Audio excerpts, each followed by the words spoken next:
Kellemes napot és boldog 2025-öt kívánok mindenkinek, ez itt újra az Andrews City Life szokásos hétfői tartalma, a City Skylines 2, ahol most egy teljesen új város építésébe fogunk kezdeni. Az eddigiekben már 3 város felépítését láthattátok, sorrendben Port Shadowét, Floráét és Eurográdét, de most akkor egy teljesen új koncepcióval és egy teljesen új szemlélettel kezdünk városépítésbe. A YouTube csatornámon a korábbiakban már szavazhattatok róla, hogy mi legyen ennek a városnak a neve. A felkínált megnevezésekből azt már lehetett sejteni, hogy itt most a Region Packs-es tartalmak fognak érvényesülni, hiszen most már 4 fajta Region Packs-es tartalmunk van, méghozzá időrendi sorrendben a francia, a német, az angol és a japán. És még számíthatunk 2 Region Pack-re, a 2 amerikai típusúra, a közép-európaira, illetve a kínaira.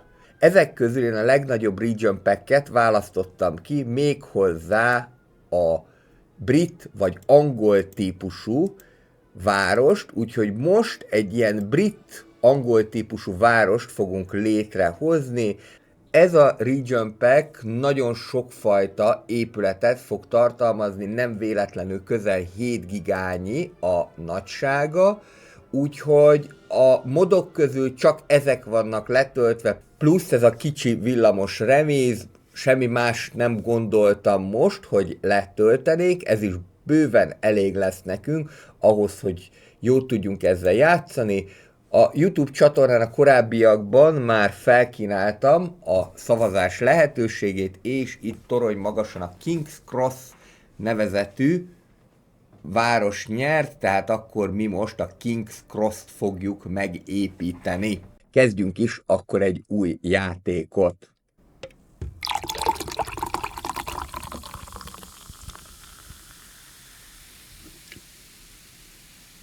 Az első akkor a térképválasztás lenne. Na most, hogy miért nem letöltött térképpel játszom, ennek nagyon egyszerűen az az oka, hogyha a letöltött térkép elveszik, akkor az egész városod, úgy ahogy van, elveszik. Volt már rá példa a City Skylines 1-ben, lehetséges, hogy a City Skylines 2-ben ez egy picikét jobban működik. Milyen térképeket használtam eddig? Port Shadowé volt San Francisco, Floráé volt Mountain Village, a Lakeland az pedig volt Eurográdé. Viszont ezt a Barrier Islandet, ezt még nem használtam, ez egy észak-amerikai típusú város, inkább napos, tehát inkább nyárias időszakra számíthatunk. Észak-amerikai típusú város, de a déli féltekén 41%-ig beépíthető, mindenfajta kapcsolat rendelkezésre áll, tehát van autópálya, vonat, hajó. Ugye ez azért fontos, mert például Flora városában nem volt hajó, és a repülőgépek is eléggé korlátozottak voltak, ott ugye csak egy kis repülőteret tudtunk megépíteni, itt remélhetőleg majd a nagy repülőtér is menni fog, illetve természetesen az elektromos áram is be van kötve, és amiben igazából gazdag ez a terület, az a mezőgazdaság, vagyis a termékeny terület, illetve az olaj. A szén se rossz, fából pedig viszonylag kevesebb van. Összehasonlításképpen a Mountain Village, vagyis a Flora város, az 21%-ig volt beépíthető, itt pedig ez 41%-ig. Na most, ez alapvetően nem lenne rossz, viszont ezzel kapcsolatosan arra kell számítanunk, hogyha ezt választom, akkor soha nem lesz tél. Mert hogy ha 0 fok alá nem megy a hőmérséklet, akkor értelemszerűen nem lesz hó. Úgyhogy még azért nézegetek egy picit, hogy hol lehet esetleg még olyasmi, ami egy havasabb terepet tesz lehetővé. Ez a River Delta, ez már nem olyan rossz, itt kevesebb olaj áll rendelkezésre, viszont több szén, a termékeny terület az nagyjából ugyanannyi, és az erdő is ugyanannyi, oké, akkor legyen ez a River Delta mégiscsak, és akkor azért legalább valamennyi telet azt fogunk majd kapni. Igen, Lakeland volt Eurográdnak a területe, mert ott ugye mínusz 15 fokig is lemehet a hőmérséklet, ott igen hosszú telek voltak, és ráadásul esős is volt. Port Shadowban pedig viszonylag ritkán láttunk telet, mert ott 5 és 28 fok között, de azért még ott is előfordulgatott tél, de nagyon-nagyon ritkán. Ez a Tampere pedig a legelső városom volt, amit majd lehet, hogy egyszer meg fogok mutatni, de most maradjunk szerintem itt ennél a River Deltánál, és akkor válasszunk ki ezzel egy térképet. Itt fog felépülni a mi King's Crossunk, ahogyan azt a szavazáson megválasztottátok. Kikapcsolnám a katasztrófákat, most nem szeretnék tornádót, és nem szeretnék semmi ilyen dolgot, és akkor nézzük, hogy mit lehet bekapcsolni. Egyrésztről, mivel angliai típusú város, ezért azt gondolom, hogy az, hogy baloldalon közlekedjenek, az szinte egyértelmű. A katasztrófákat, mint ahogyan már mondtam, kikapcsolnám. Nem kell nekem végtelen pénz, és nem kell az sem, hogy az összes terület ki legyen oldva. Viszont az új év és az új koncepció jegyében bepipálnám ezt az Unlock All-t, ami azt jelenti, hogy kezdettől fogva az összes eszköz, szervizépület, illetve zónatípus és signature building is elérhetővé válik. Nagyon sokáig gondolkoztam azon, hogy ezt megtegyem-e, de végülis azért döntöttem emellett, mert lehetett azt látni, hogy mennyire nehéz egy újabb signature buildinget kioldani, még abban az esetben is, hogyha csak európai vagy csak amerikai típusú épületeket építek. Na most, hogyha ebben a városban döntő többségben brit típusú, brit stílusú épületek lesznek, akkor kvázi esélytelen az, hogy bármilyen signature buildinget is kioldjak, majd megpróbálom ezeket ésszel építeni, tehát nem fogom azonnal mindegyiket lerakni, és próbálok itt is fokozatosan terjeszkedni, viszont most meg szeretném próbálni azt, hogy mi történik, hogyha nincsen ilyen korlát, hogy állandóan fejleszteni kell, mindenki legyen oldva, és akkor így az összes signature buildinget is meg fogom tudni mutatni ebben a városban. Ez a játéknak azt a részét, hogy development pointok lényegében feleslegessé teszi, legalábbis úgy gondolom, hogy így akkor nem lesznek development pointok, de igazából most nem is úgy fogunk haladni, hogy szintenként, hanem megpróbálom egy jellemző problémáját bemutatni a városépítésben az egyes részeknek, például meg kell oldani egy adott feladatot, vagy föl kell építeni egy-egy negyedet, tehát próbálom egy megváltozott új koncepcióval ezt kínálni számotokra, hogy így is lehet várost építeni, és hát ennek következtében akkor talán jobb is, hogyha nem kötnek ezek a különböző szintek annyira, és akkor talán tudatosan is próbálom majd ezt irányítani, hogy ne az legyen, hogy mondjuk elérjük a második vagy a harmadik szintet, és ott hopp-puff elvágjuk, hanem megpróbálunk úgy gondolkodni erről, hogy problémacentrikusan oldjuk meg az egész városépítést. Úgyhogy akkor az Unlock All-t bepipálom, minden készen van, és akkor indulhat is a játék.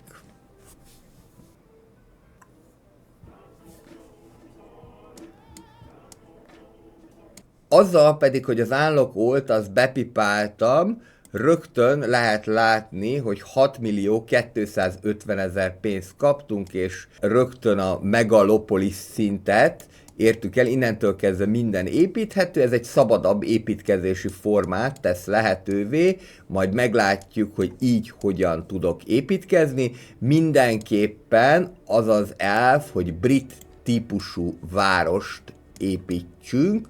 A 6.250.000 az nagyon bőségesnek tűnik, plusz az Unlock All-lal gyakorlatilag minden egyes területet ki tudok oldani, ám de ez már pénzbe fog kerülni, tehát mégiscsak lesz valamilyen fajta anyagi korlát. Nézzünk akkor végig először a térképen, ez egy nagyon jó kis térkép egyébként, mert hogy eléggé nagy terület, beépíthető, van hegyes dombos része is, ugyanakkor egészen biztos, hogy például itt majd egy kikötői rész lehet kialakítani. Ez a rész egy picit engem emlékeztet a Manhattan félszigetre, sőt igazából, hogyha ezt itt leszámítanám, ezt a benyúló földnyelvet, akár ez New York is lehet. Maradjunk annyiban, hogy a Staten Islandet azt jelentősen megnövelték, illetve több benyúló út található. Van az alap autópályáról lekanyarodó út, illetve van itt egy másik, a King Highway is. Ami viszont azt jelenti, hogy akkor ennek a meccéspontjában, illetve ennek a mentén lehet kialakítani a mi leendő brit városunkat. Tehát egészen biztos, hogy ezt a két utat mindenképpen figyelembe kell venni. Lehet azt is csinálni, hogy itt ezt így közvetlenül összekötöm, de hogyha hosszú távon gondolkodok, akkor lehet, hogy célszerűbb az, hogyha itt is elmegy egy ilyen főút, ami akár későbbiekben ugye highway is lehet. Valószínűleg, hogy itt is azt fogom csinálni, mint a City Skylines 1-ben, hogy először ilyen alaputakat építek, és akkor ezt tudja majd kialakítani a struktúrát. Aztán majd ezen természetesen lehet változtatni, nyilvánvalóan ez a rész sem fog örökké így maradni, de most a kezdeti időkben ez még nekünk jó lesz. Az, hogy ennyire bőséges az anyagi keret, persze nem azt jelenti, hogy bármit megtehetünk, hiszen ugyanúgy lesznek kiadásaink, mint a normál játékban, tehát mindenképpen ez egy olyan korlát lesz, amire figyelni kell. Ezért nem is fogok ész nélkül kioldani újabb és újabb területeket. Még most arra is gondoltam, hogy lehet, hogy úgy kéne menni, hogy minden egyes részben egy-egy újabb területet építek be, de ezt majd meglátjuk, hogy hogyan fog alakulni. Akkor az első dolog, amit mindenképpen meg szeretnék húzni, ugye ez itt nekem egy ilyen highway-es rész, nagyon-nagyon érdekes egyébként, hogy a two-lane two-way highway az olcsóbb, mint hogyha two-lane roadot építek, de rendben, akkor az azt jelenti, hogy lehet ezt így tovább húzni, és mindenképpen ez egy olyan rész lesz, amit majd így megpróbálok úgy megcsinálni, hogy ezzel itten párhuzamos legyen. Akkor lehet, hogy ezt úgy is kéne húzingálni, hogy mondjuk így, és akkor erre tudom merőlegesen rábocsájtani a highway-t.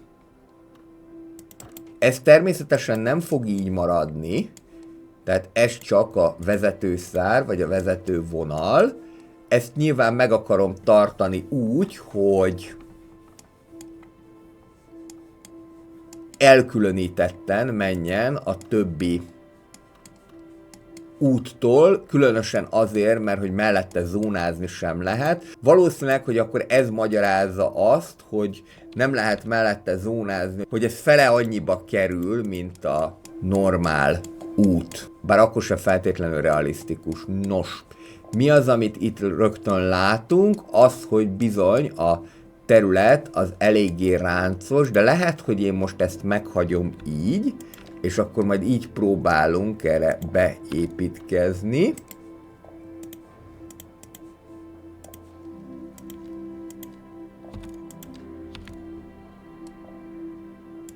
Az is biztos, hogy meglehetősen hosszú rámpát kell ide csinálni, ami nem feltétlenül a legjobb, de megpróbáljuk majd úgy, hogy ez is jól működjön. Ide jöhet a felhajtó. Ugye a CS2-ben már nincsen olyan, hogy on-ramp, hanem ezt csak úgy tudjuk megoldani, hogyha az egy sávos utat építjük, És igazából, hogy ez hát úgy nagyjából szimmetrikus legyen, célszerű lenne, akkor ezt is innét úgy elkezdeni, rábocsájtani.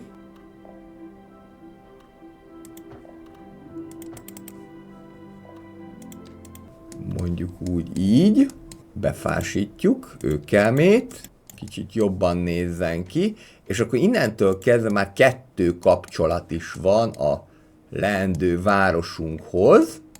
Leszedegettem a zebrákat, és akkor nézzük az úthálózatnak a további kialakítását. Itt található egy sugárút, vagyis avenue, ez tulajdonképpen magáért beszél, hogy ezt itt nekem folytatni kell, de ugye nem építhetek ekkora hidat, pontosabban építhetnék, csak az nagyon rondán néz ki. Biztos, hogy be kell kapcsolni a kontúrvonalakat, és akkor így tudom ezt kialakítani. Itt ez eléggé már hegyes, dombos, de nem probléma. Most a tereprendezésre viszonylag kevesebb időt fogok szentelni, annak érdekében, hogy megmutassam, hogy hogyan lehet így is kialakítani egy várost. Ugye, ahogyan a videó címe is mutatja, új év, új koncepció. Itt található egy körforgalom, ezt én rögtön bővíteném is, minimum egy közepes nagyságú körforgalomra. A legújabb Detailers patchnek köszönhetően ez már többfajta körforgalommal megoldható, és akkor itt elkezdeném ezt így vezetni. Mivel itt már építettem egy felhajtót, ezért itt nem kell egy újabbat, hanem lehet akkor nyugodtan ezt alagútban vezetni. Jó hosszú rámpát igényel, de azért, mert ugye eléggé ráncos a terep. De ezzel nincsen probléma, csak majd tiszteletben kell tartani a terep adottságokat. Szerintem, mivel ennyire bőséges a keretünk, nyugodtan akár 6 millióig is lemehetünk az út tervezésével. Amúgy is az a célja ennek a résznek, hogy megmutassam az alapvető úthálózat tervezését ilyen körülmények között is, tehát amikor nem foglalkozunk annyit a tereprendezéssel, hanem úgy, ahogyan itt a természet ezt megadta nekünk, úgy fogunk erről gondolkodni.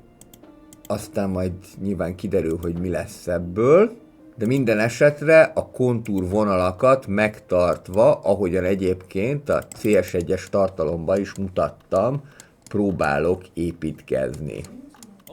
Itt pedig ugye nyugodtan jöhet egy közbenső út. Itt nagyjából, hogyha megnézzük ezt, akkor itt ennek a területnek nagyjából a 80-90%-át már sikerült is lefedni, tehát ott mindenképpen lehet zónázott épületet építeni. Itt megyek ezzel tovább.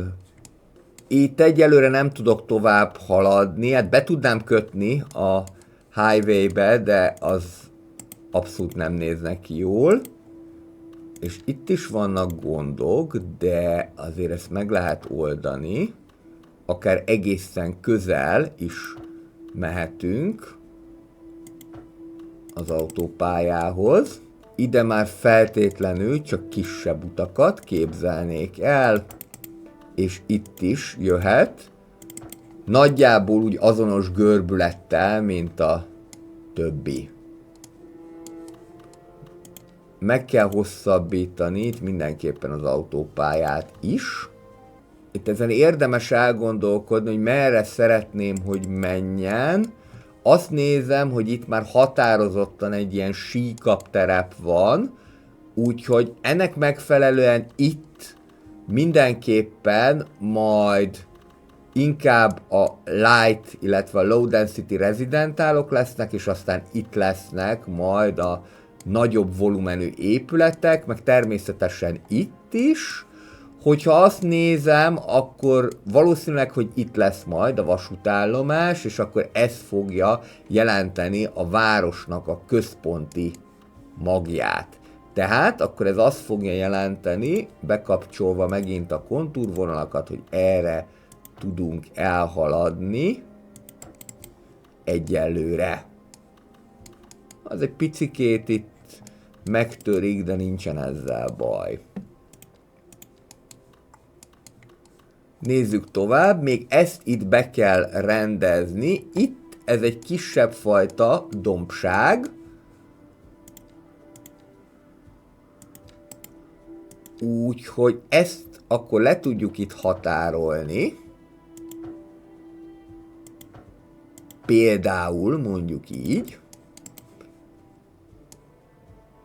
Így ezáltal akár, hogyha majd ezt a gyűrt részt fölemelem, ide akár majd valamilyen kilátó helyet is lehet tenni. Ez majd még a későbbiekben ki fog derülni. És akár még itt is ezt meg lehet hosszabbítani. Ide viszont már meg lehet tartani a hagyományos sakktábla-szerű elrendezést. Kimérem, hogy mennyi az annyi. Ez 176 méter, akkor ez azt jelenti, hogy haladni lehet ezekkel a 176-osakkal. És oda tudom akkor majd minden alkalommal elhelyezni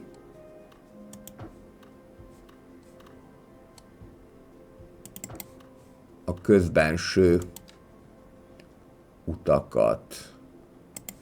176, ez itt egyszer 104, és még egyszer 112, nem feltétlenül ugyanaz, de ezt a játék adta alapnak, úgyhogy akkor tartsuk meg ezt. Ide viszont már biztos, hogy gondoskodnék némiképpen a tereprendezésről, hogy ezeket itt eltüntessük, mert ide már nem ez a hegyvidéki style fog kerülni, és ezt itt nyugodtan egészen idáig ki lehet terjeszteni. Jöhet egy ilyen soften tool is, és akkor így már van nekünk egy nagyon jól beépíthető területünk. Mivel ez úgynevezett gyűjtő vagy főútként fog funkcionálni, ezért ezt itt meg is szüntetem úgy rögtön, és ezt így fogom inkább felosztani. Egészen szépen ki lehet alakítani ezt a dolgot, és innentől kezdve természetesen figyelve arra, hogy megtartsam a terep adottságokat, illetve meg ne sértsem a terepet, be tudom itt már húzni az egyenest, illetve a görbe részt is. Ugye lehet látni, hogy ez rögtön már az elején sem egy szokványos városnak készül, már abban az értelemben nem, hogy a lehető legkevésbé ragaszkodok a rácsos elrendezéshez. Ezt itt mind meg is lehet így alkotni, és itt visszamegyünk egyenesbe. Nézzünk még némi rácsozatot ezzel a rácsszerkesztővel, például, csak ez itt nem pontosan illeszkedik.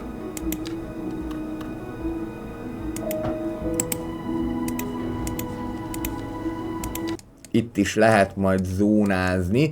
Egyébként gyanítom, hogy ide fogom az ipari zónákat kialakítani. Nem biztos, hogy szerencsés, hogyha a vizet szennyezzük, de más elképzelésem most egyelőre nincsen erről. Na, fejezzük be még az úthálózatnak a megalkotását ezzel a rácsszerkezetű történettel, és akkor utána lehet majd azon gondolkodni, hogy hogyan is fogom elrendezni a különböző zónákat.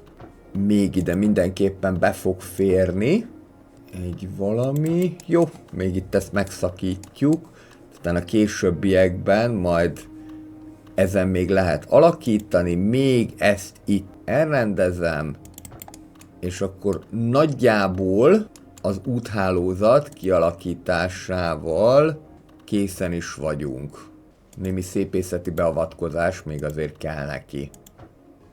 Ilyenkor szoktam megnézni a kontúrvonalakat, de ez itt egyenes. Akkor húzzuk ezt inkább így. Ugye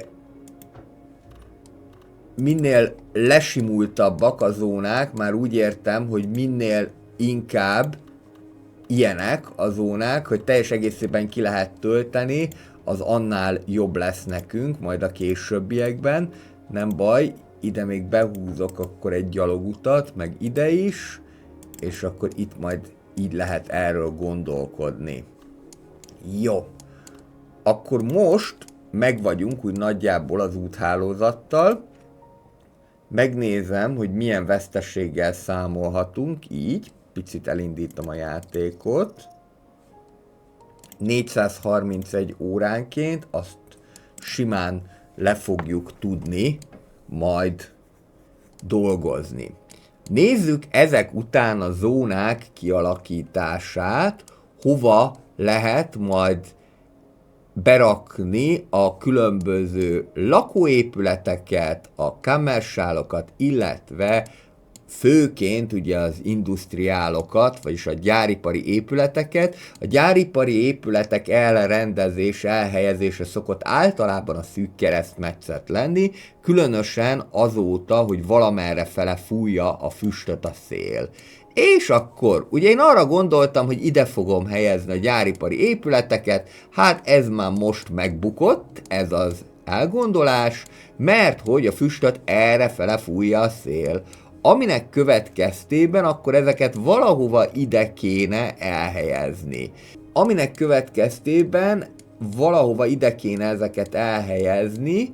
Most megpróbálom azt, hogy itt is viszonylag kevésbé rendezem a terepet, és lássuk meg milyen lesz, amikor egy kicsit ilyen hegyesebb, dombosabb terepre helyezem el a gyáripari épületeket. Ez egy nagyon érdekes kísérlet, mert még én sem csináltam így sohasem, de mindenképpen ide kell rakni, és akkor errefele fogja fújni a füstöt a szél.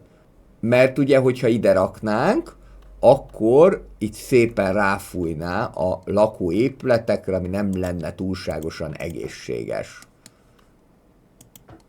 Legalábbis csak akkor, hogyha sok pénzünk van az egészségügyre és a temetőre.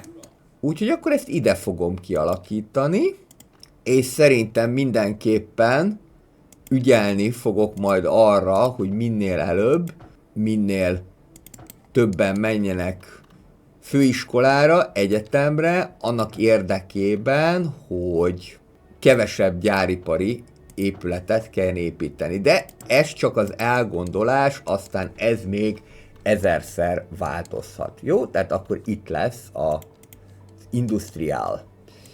És figyelembe kell venni, hogy hol van mélységi vízbázis, de úgy látom, hogy itt akkor az nem probléma, illetve még itt található a mélységi vízbázis.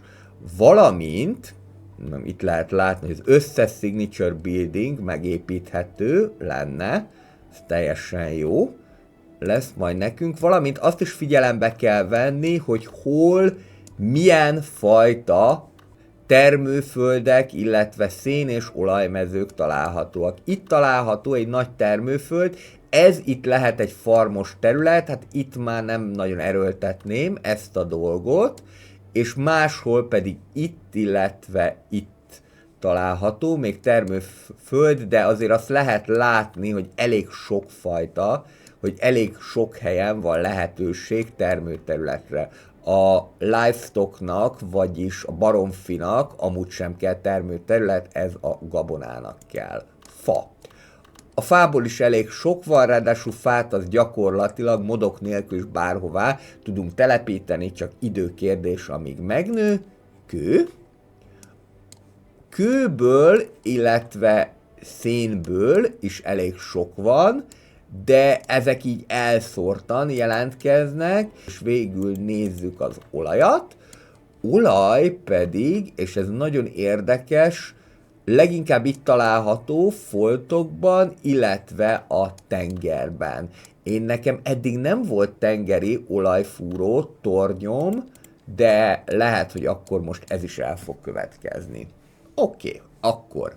Következő lépés az áram és a víznek a megteremtése. Alapvetően azt, hogy tudsz-e szélerőművet építeni, mindig azt fogja meghatározni, hogy mekkora a szél. Hát ebben a King's Cross városban, ezen a térképen bizony nem túlságosan nagy a szél, ezt lehet látni, még igazából itt sem, tehát akkor ez azt valószínűsíti, hogy valamilyen más erőművel kell ezt megoldani. Szerintem, ha már Angliáról és angol típusú városról van szó, akkor lehet kezdeni a kicsi szénerőművel, és a későbbiekben majd ezt úgy is fejleszteni fogjuk. Gyakorlatilag adja magát a dolog, hogy ide építsem a szénerőművet, viszont meg kell nézni azért a mélységi vízbázis, hol is található. Na, hol vagy te, mélységi vízbázis? Itt található. Tehát ide biztos, hogy nem kéne ráépíteni a szénerőművet, és kéne egy bizonyos távolságot is tartani, tehát akkor az azt jelenti, hogy valahova mondjuk ide lehetne a szénerőművet felépíteni. Egyelőre, amíg csak lehet, nem oldanék ki területet. Mert hogy az pénzbe kerül, és fenntartási költsége is van. De ide a kicsi szénerőmű az le tud kerülni. Így. És így szépen egy ideig már meg is van oldva az áramellátás. A következő lépés a vizet fogja jelenteni. Szerencsére nem vagyunk a vízpumpákhoz kötve, tehát nyugodtan lehet a mélységi vízbázisokat is használni. Viszont figyelni kell arra, hogy ezeket ne szennyezzük el, tehát ide ezt a demarkációs vonalat mindenképpen be fogom húzni. Demarkációs vonal az választó vonalat jelent egyébként. Egyik osztálybeli tanítványaim nagyon szerették ezt a kifejezést, előtte nem ismerték. És akkor a következő lépés még a szennyvíznek a megoldása. A szennyvizet azt tulajdonképpen szerintem vezethetjük itt bele, ebbe a részbe, de egészen biztos, hogy hamarosan majd szükség lesz egy víztisztítóra is. Ennek tulajdonképpen úgy sem kell igazából, csak a rendkedvéért csinálok neki utat. Miért is nem csatlakozom? Most sikerült csatlakoznia, nem feltétlenül működik ez mindig, és szerintem már rögtön mehet is ide egy víztisztító. Jó, áram és víz az megvan, akkor innentől kezdve nézhetjük most már végre a különböző zónákat. Mindenre van igény, kivéve az irodára, de ez nem is meglepő, hiszen egyelőre még tanulatlanok a mi lakosaink, akik még egyelőre nincsenek is, de mindjárt őket be fogjuk tudni telepíteni ide. Ha mindenre van igény, akkor én arra gondoltam, hogy először nézzük meg a kammersálokat, illetve a különböző rezidentálokat. A kammersálokat, vagyis a kereskedelmi negyedeket főszabály szerint érdemes a forgalmasabb utak mentén lerakni. Tehát mondjuk ide, és ugye rögtön mi már tudunk építeni nagyobb volumenű házakat is, úgyhogy kezdjük is ezzel. A nagyobb volumenű házaknál természetesen arra azért érdemes figyelni, hogy legyen köztük egy megfelelő távolság. ahogyan a korábbiakban erről már szó volt. És akkor így most már el is tudnak kezdeni épülni a házak, ezt pedig nyugodtan lehet itt majd tovább húzni.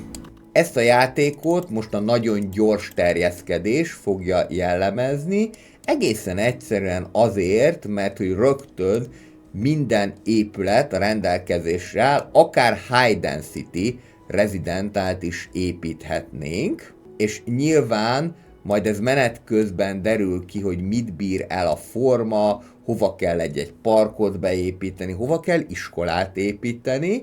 Ez tulajdonképpen a nagy birtok nagy gonddal jár kategória, hogy tudniillik igen, hogy sokan lesznek majd ebben az épületben. Miért így épültetek meg, gyerekek? Itt valami gond van. Valami nem tetszikes. Rámentünk. És mindjárt megnézzük, hogy hogyan tudnak majd ezek akkor remélhetőleg kialakulni. Visszatöltjük. Hát ez így... Na! Csak sikerült. Hát a szívbaj kerülgetett. Hahóka. Hát a szívbaj kerülgetett. Mondom, nem lesz meg a show, de így akkor ez most már rendben van. És természetesen itt is majd lehet a vegyes építkezést alkalmazni, úgyhogy például ide már rögtön jöhetnek is be a sorházak. Ezek a medium típusú sorházak, valamint természetesen azért a európai stílus is szerepet játszhat, tehát ezek is meg tudnak majd itt jelenni, de most például rögtön meg is ettük a medium rezidentálokra vonatkozó keresletet. Semmi probléma, kereskedelmi negyedre viszont mutatkozik igény, úgyhogy egyelőre akkor azt fogom telepíteni, illetve majd nagyon hamarosan egy iskola is fog kelleni, valamint esetleg majd parkok is. Itt egyébként rögtön 4 egyforma épületnek sikerült kialakulni, de nem probléma ez, majd úgyis ez alakul, tehát ahogyan megyünk előre a játékban, majd úgyis ez még 1000-szer fog változni, be kell építeni egy villamost, hát ha közben lesznek trollibuszok a játékban, nagyon szeretném, és akkor ezek majd mindig változtatni fogják a már kialakult struktúrát adott esetben. De az mindenképpen biztos, hogy zömmel brit stílusú épületeket szeretnék építeni. És akkor arra gondoltam, hogy a mai rész alkalmával eljutunk odáig, hogy az alapvető közszolgáltatásokat sikerüljön fölhúzni. Most már látható, hogy a gyárra is lenne igény, úgyhogy akkor ezeket is elkezdjük szépen fölhúzni, hogy valahol tudjanak dolgozni is az embereink. Na, ez milyen helyesen alakult itt ki. Ide pedig, ahova semmi nem került, ide most már a Propline Tool-lal könnyedén lehet alkotni egy kis zöld felületet. Sőt, ezt akár itt végig is lehet húzni.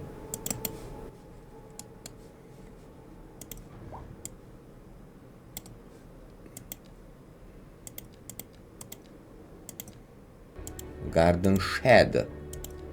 Ez kell nekünk, ez gyakorlatilag a kerti fészert fogja jelenteni, illetve pont ezért egy hasznos dolog a UK épület, mert hogy vannak különböző propok, és hát sajnos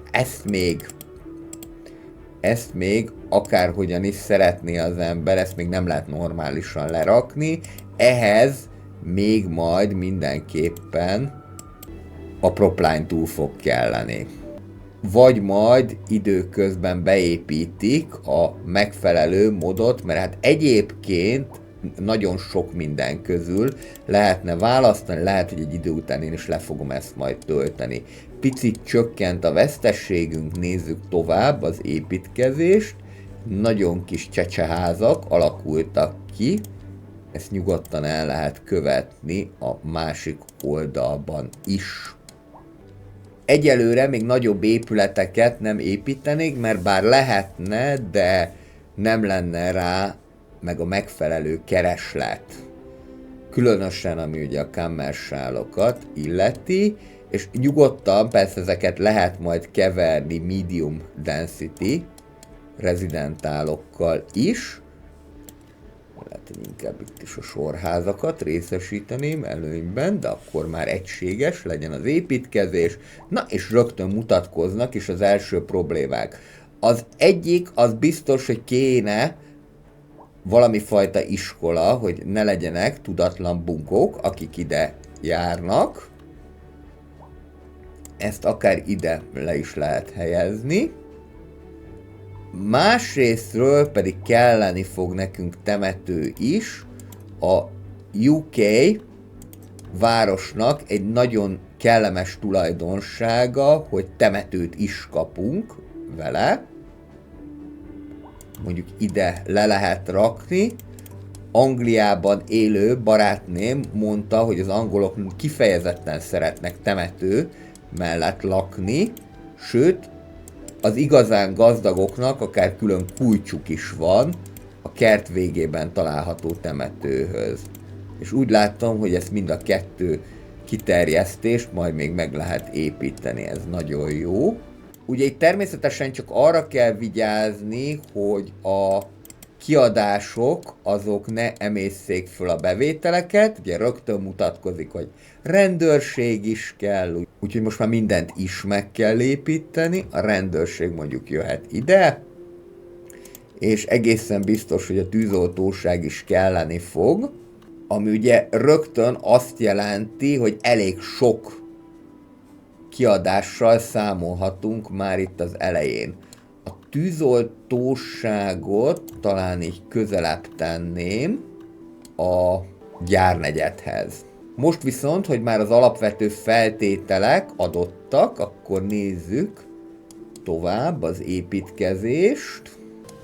Akár itt meg lehet próbálkozni ilyen mixed housingokkal is, illetve most úgy látom, hogy megint nincsen kereslet a medium density rezidentálok iránt, tehát akkor ide is a low density rezidentál fog kerülni. Közben már irodára is igény van, ami azért nagyon-nagyon jó, mert hogy az irodák fogják jelenteni egy idő után a fő bevételi forrásokat. Ezeket nem egy bokorba tenném le, hanem inkább csak ilyen foltokban helyezném le. Nyugodtan jöhet a főút menténre is, illetve a kisebb helyekhez is. Itt ez nekem túlságosan sűrű, ez meg olyan rendszeridegenke, úgyhogy ide akkor beépítek egy parkot, 4x4-es parkot kéne találni, ez a small park, az tökéletes lesz, és akkor így majd ezen igényeiket is ki tudják elégíteni. Ja, és ami még nekünk kell, az az egészségügy, ebből is van UK típusú, ide el fog férni ez, és így most már 15 000 a veszteségünk óránként, úgyhogy ezzel akkor mindenképpen kell valamit kezdeni. Ja, és még a szemét is. Ez az, amikor egyszerre lehet mindent kioldani, akkor ez rögtön problémaként fog jelentkezni, és ráadásul ez iszonyatosan drága lenne. Ide a szemét feldolgozót megépíteni. Miért jött itt fel a szemét? Mindenhol máshol elszállítják amúgy, de akkor berakok ide valahova egy landfillt, amit egyébként elvileg nem kéne, de most gyakorlatilag ezt mégis meg fogom tenni, mert ez viszont nem kerül olyan sokba, 70 000 pénz, így ezt összekötjük, és akkor megnézzük azt, hogy van-e arra lehetőség esetleg, hogy exportáljunk pénzt. Az látszik, hogy szénből hiány van, ami akkor azt jelenti, hogy majd ki kell oldani itt még egy területet. Service Trade, 36 000 kapunk ebből, tehát ugye a Service Upkeeps miatt ezek messze meghaladják a bevételeket, sajnos a kiadások. Én azt gondolom, hogy bizonyos dolgokat akkor le lehet venni. Mondjuk egy ilyen 60 vagy akár 50%-ra elég lesz az nekünk, ne az legyen, hogy kifutunk a pénzből. Méghozzá a legnagyobb kiadásokat gondolnám levenni.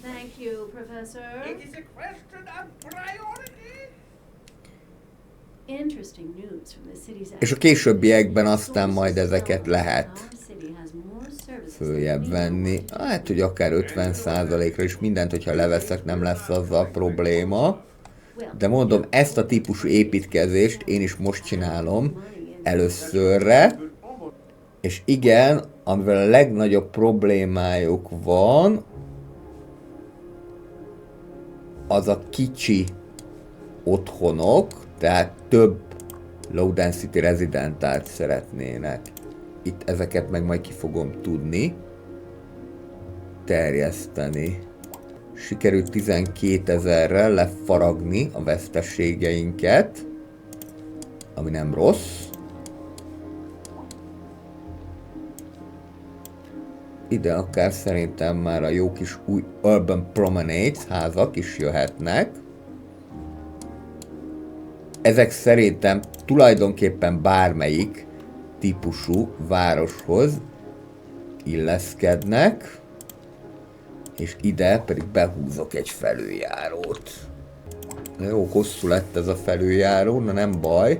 Közben sikerült itt szét is cseszni a zónát. Lehet megpróbálok kialakítani itt egy ilyen Urban Promenade szigetet, bekeverve egy kis ilyen low density bizniszre. Az a helyzet, hogy ide egyébként simán illeszkedik az amerikai típusú low density business is, mert hogy ezek tényleg keverhetőek, hogyha az ember úgy akarja. Tehát alapvetően azt nézem, hogy amivel keverhető a brit stílus főként, és elsősorban az az amerikai, illetve a japán. A németet és a franciát azt nem érzem ebben a vonatkozásban nagyon erősnek, de nem zárom ki, hogy a későbbiekben majd legyen egy német vagy akár francia negyed a városban. Ja, és amit elfelejtettem, természetesen azok a parkolók. Csak sikerült. Ez itt egyébként nem is néz ki rosszul, de lehet, hogy ez ide akkor nem is kell nekünk, hanem ezt majd máshol fogom fölépíteni, és leszek olyan gonosz, hogy egy-két dolgot akkor kicserélek amerikai stílusúra, észak-amerikai stílusúra, legyen egy kicsit változatosabb a város.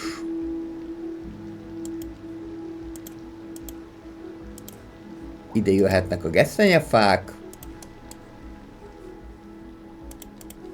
Ezek az épületek, az Urban Promenades épületei szerintem tényleg nagyon-nagyon jól néznek ki.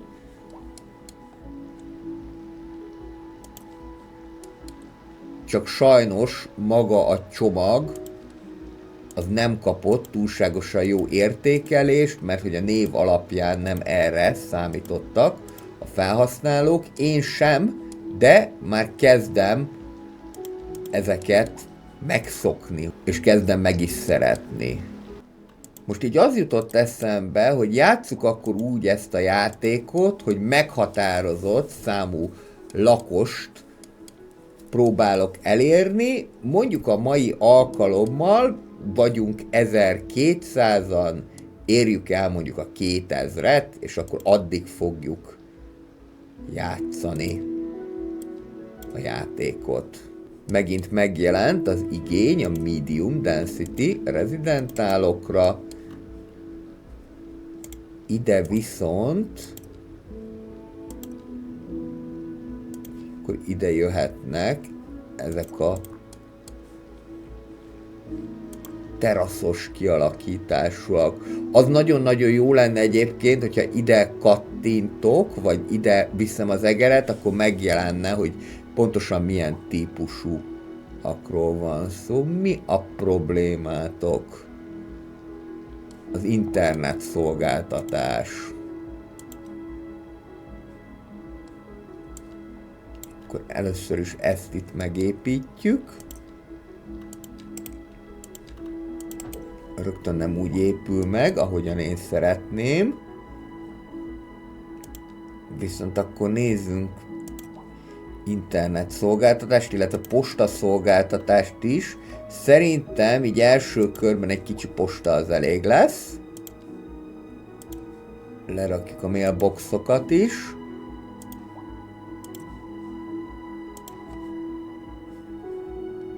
Nyugodtan még ide is mehet.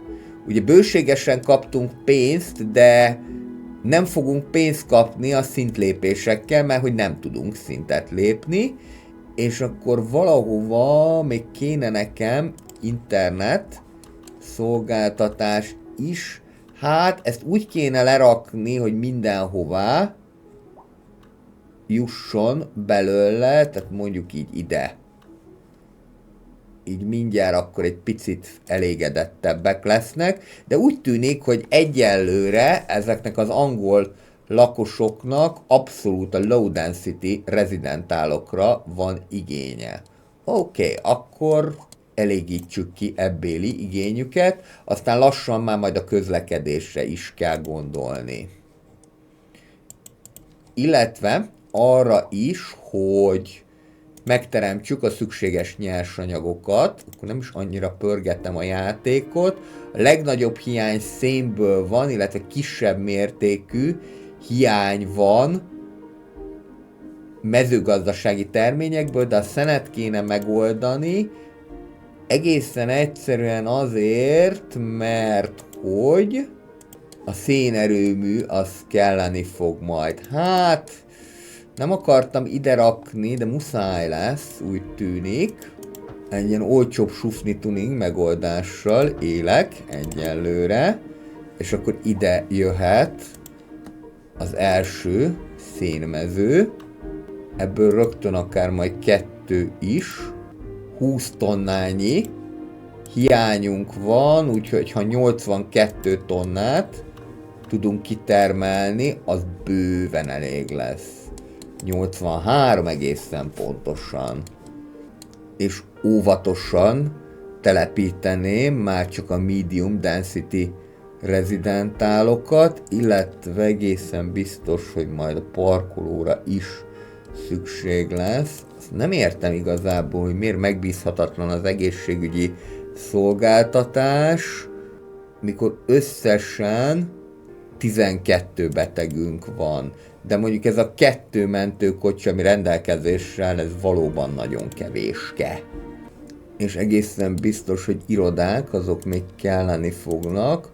Nagyméretű irodát még egyelőre nem gondolnék, de majd nyilván az is el fog jönni előbb-utóbb. Ja és igen, a parkolók. Azokat el ne felejtsem. Méghozzá úgy, nekem jobban tetszenek ezek a ferde parkolók, hogy csak az egyik oldalán teremtem meg a parkolási lehetőséget. Na nézzük. Medium density rezidentára most nem kell nekünk, industriára van igény. Arra viszont határozottan. És hát azt bőven tudunk itt telepíteni. Csak annyit teszek meg, hogy ezt itt lehatárolom, úgy nagyjából, és akkor épülhet is a gyáripar, mert az elején a gyárak azért még erőteljesen fogják hozni a pénzt. Most, hogyha megnézem, akkor gyáriparból viszonylag kevesebb van, mint mondjuk rezidentából, de hát fajlagosan ezek hozzák a legtöbb money-t, illetve az irodák.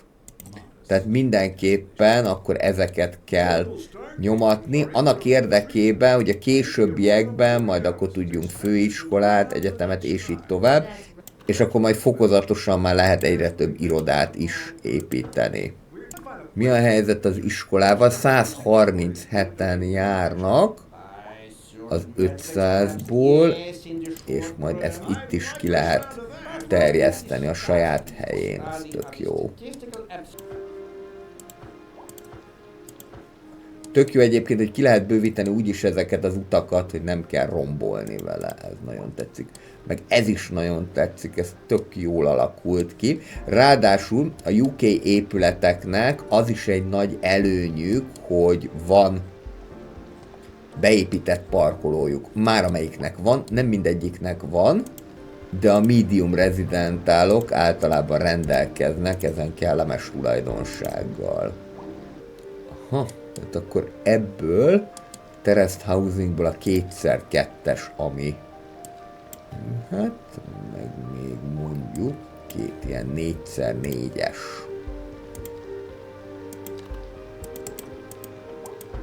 Ezt itt le is határolom.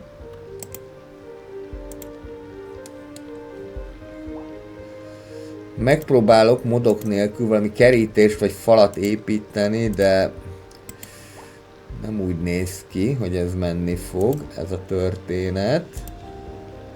Egyenként helyezem le, akkor se igazán, mert nem lehet megfelelően beigazítani. Viszont ezt mindenképpen meg akarom majd mutatni, úgyhogy erre majd ki fogok találni valamilyen megoldást. Ha egyébként valaki tudott már kerítést építeni, akkor szívesen fogadom, hogyha megírja kommentben, hogy neki hogyan sikerült. Akár moddal, akár anélkül.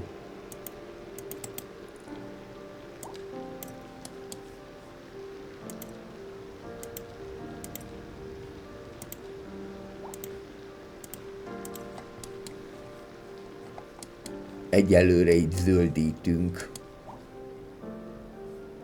12 000 a veszteségünk. Nem jó, de nem is tragikus. Ide pedig felváltva jöhetnek le a különböző rezidentálok. Jaj, ez nagyon aranyosan alakult itt ki, ez nagyon tetszik. Még én is csak most csodálkozok rá, hogy milyen lehetőségek vannak ebben a csomagban, mert hát az biztos, hogy bőven van benne, és akkor ide pedig megpróbálunk ilyen kis mixed housingokat, mindjárt elérjük a 2000-es lélekszámot.